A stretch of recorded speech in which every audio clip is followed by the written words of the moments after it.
Hi అండి. సంక్రాంతికి వస్తున్న మూవీ అయితే ఎవరు ఊహించే విధంగా అయితే అసలు ఎవరు ఊహించలేదు కూడా ఊహించలేదు. 303 కోట్లు అయితే వసూలు చేసిందండి నిన్నటి వరకు అనుకుంటాను.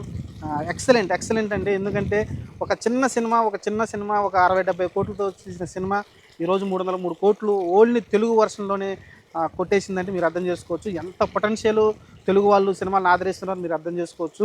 ఎందుకంటే ఒక పక్కన గేమ్ చేంజర్ అంత పెద్ద సినిమా వచ్చింది, దాన్ని దాటుకొని అలానే ఒక మాస్ హీరో బాలకృష్ణ సినిమాని దాటుకొని ఒక ఫ్యామిలీ ఆడియన్స్ని దృష్టిలో పెట్టుకొని వచ్చిన సినిమా అది ఈ రోజు చూస్తే 303 కోట్లతోటి అయితే రికార్డులు సృష్టిస్తుందండి. ప్రాఫిట్లు ఎలా వస్తున్నాయంటే రూపాయలు 100 కోట్ల షేరే మీకు మిగులుతుందంటే మీరు అర్థం చేసుకోండి. గ్రాస్ కూడా కాదు, 100 కోట్ల షేరే మీకు మిగులుతుందండి. దిల్ రాజు గారు ఏదైతే గేమ్ చేంజర్ వల్ల ఎంతో కొంత నష్టపోయారో దీనిలో అయితే పూడ్చుకునే ప్రయత్నం అయితే జరుగుతుంది. చూద్దాం. అనిల్ రావిపూడిని ఎప్పుడు ఒక రొట్ట కామెడీ తోటి చేస్తాడు, రొట్ట సినిమాలు చేస్తాడు అంటాడు. అయినప్పటికీ ఆయన తీసిన అన్ని సినిమాలు అన్ని వరుసగా ఇట్లు కొట్టుకుంటూ వచ్చాడు. అది చిన్న సినిమా తీశాడు, పెద్ద సినిమాలు తీశాడు, మాస్ సినిమా తీశాడు. భగవంత్ కేసర్ లాంటి సినిమా మాస్ హీరోతోటి బాలకృష్ణ హ్యాండిల్ చేసి సినిమా హిట్ కొట్టాడు. ఒక బ్లైండ్ క్యారెక్టర్ తోటి రవితేజ సినిమా తీసి అది హిట్ కొట్టాడు. ఆ తర్వాత సాయి ధర్మ తేజ్ సుప్రీం లాంటి సినిమా తీసి కామెడీ జోనర్లో అది హిట్ కొట్టాడు.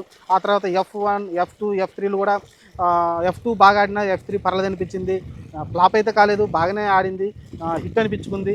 చూసుకుంటే మీరు వరుసగా అయితే అతనుకి ట్రాక్ రికార్డు అసలు ఎక్స్ట్రాడినరీగా అనిపిస్తుంది నాకైతే. మనం ఒక రకంగా చెప్పాలంటే రాజమౌళి వరుస సినిమాలు హిట్లు అవుతూ వెళ్తూ ఉన్నాడు, అలానే ఇతను కూడా వరుస సినిమాలతో హిట్లు అవుతూ వెళ్తున్నాడు. ప్రతి సినిమా కూడా హిట్ చేసుకుంటూ వెళ్తున్నాడు. అన్ని జోనర్ని అంటే కామెడీ మెయిన్ పాత్రగా పెట్టుకున్నాడు.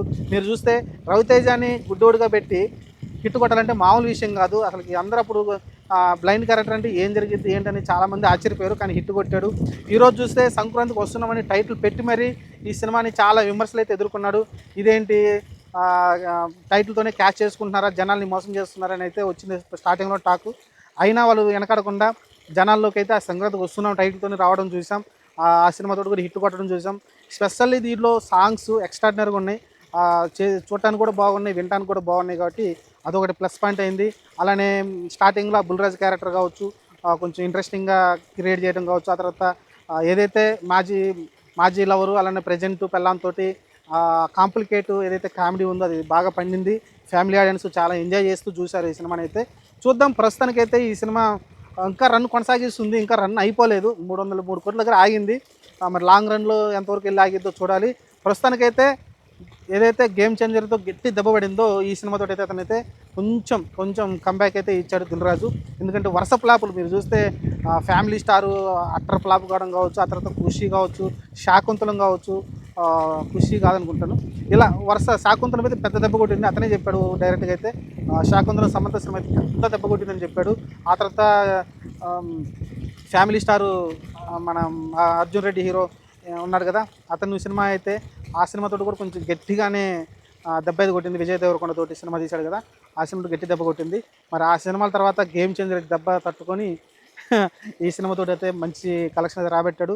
చాలా రోజుల తర్వాత అయితే ఒక ప్యూర్ హిట్ అయితే దిల్ రాజు బ్యానర్కి అయితే వచ్చింది. చూద్దాం మరి ఫ్యూచర్లో ఇంకా మంచి సినిమాలు అయితే లైన్లో ఉన్నాయి అతను తీసే సినిమాలు. చూద్దాం ఫ్యూచర్లో ఇంకా మంచి సినిమాలు సాధించాలని కోరుకుందాం. అనిల్ రావిపూడి డైరెక్టర్కి ఇంకా మంచి నెక్స్ట్ చిరంజీవితో సినిమా అంటున్నాడు. మరి ఆ సినిమా ఎలా ఉండబోతుందో చూద్దాం.